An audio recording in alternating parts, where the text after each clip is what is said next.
Bonjour à tous. Alors aujourd'hui, deuxième chapitre de l'année sur le son, comment caractériser un son. On va reprendre ce qu'on a fait en TP. D'abord, on va parler du niveau sonore et de l'échelle décibels, puis après de différents sons musicaux, comment différencier le son d'une guitare, le son d'une flûte. Le niveau sonore, l'échelle décibels. Dans ce paragraphe, il faut distinguer deux notions, l'intensité sonore et le niveau sonore.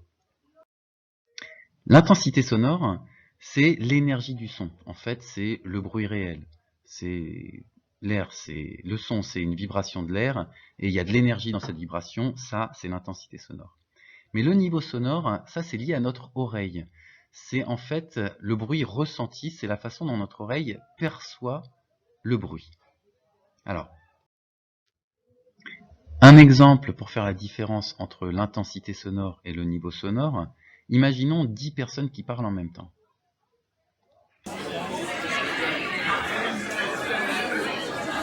Ça correspond à un niveau sonore de 60 décibels. Et que se passe-t-il quand il y a 20 personnes qui parlent en même temps? Est-ce que quand 20 personnes parlent en même temps, il y a 2 fois plus de bruit réel? Oui, il y a 2 fois plus de bruit réel. 20 personnes qui parlent, c'est 20 personnes, c'est 2 fois plus de personnes qui font vibrer l'air avec leur bouche, donc il y a 2 fois plus de bruit réel. Mais est-ce que le niveau sonore est 2 fois plus grand? Est-ce que notre oreille entend 2 fois plus de bruit? C'est-à-dire, est-ce que le niveau sonore passe à 120 décibels? 120 décibels, c'est le niveau sonore d'une sirène de police. Donc, est-ce que 20 personnes qui parlent, ça fait autant de bruit qu'une sirène de police? Bah non.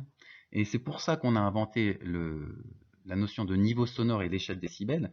C'est parce que notre oreille ne réagit pas simplement au bruit. Quand il y a 2 fois plus de bruit, notre oreille, elle entend juste un tout petit peu plus de bruit. 20 personnes qui parlent, c'est un tout petit peu plus que 10 personnes qui parlent. C'est un tout petit peu plus que 60 décibels.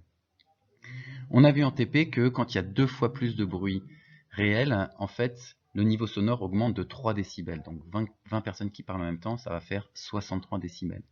Et inversement, si la sirène est 2 fois moins forte, bah, elle sera quand même forte et ça va quand même faire mal aux oreilles. Elle va rester proche de 120 décibels. On va juste enlever 3 décibels et ça va passer à 117 décibels.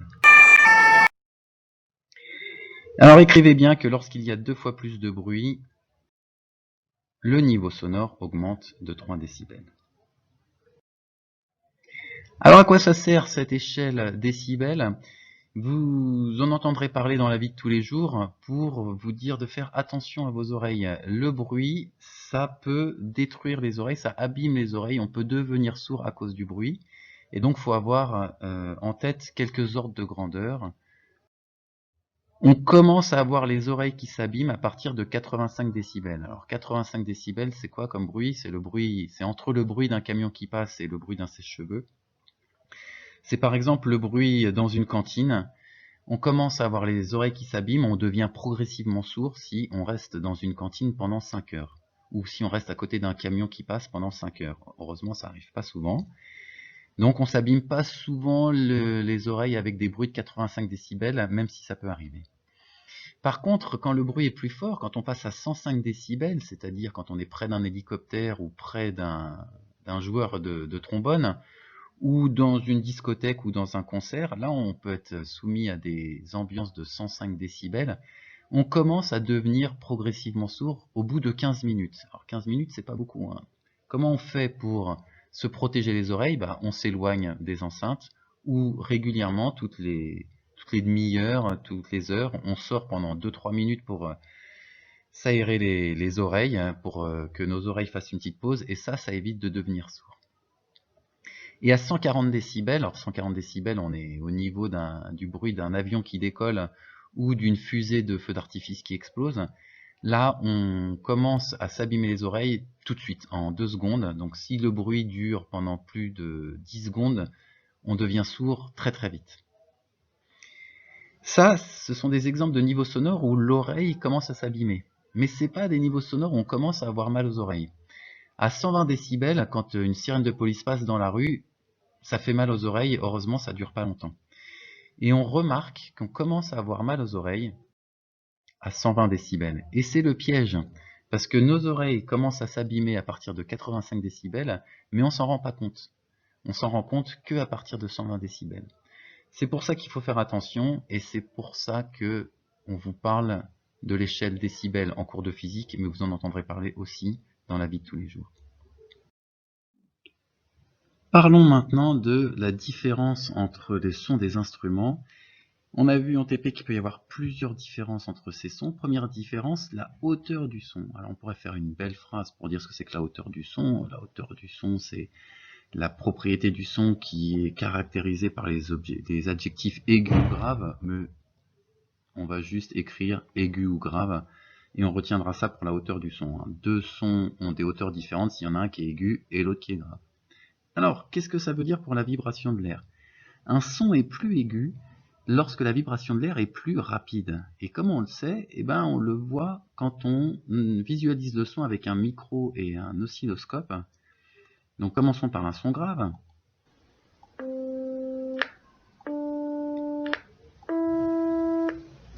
Et on voit que plus le son est aigu, plus la courbe est resserrée horizontalement. Ça veut dire que sa période est plus courte et que sa fréquence est plus grande. La fréquence, je vous rappelle que c'est le nombre de répétitions de la courbe. Donc si la courbe est plus resserrée, elle se répète plus souvent.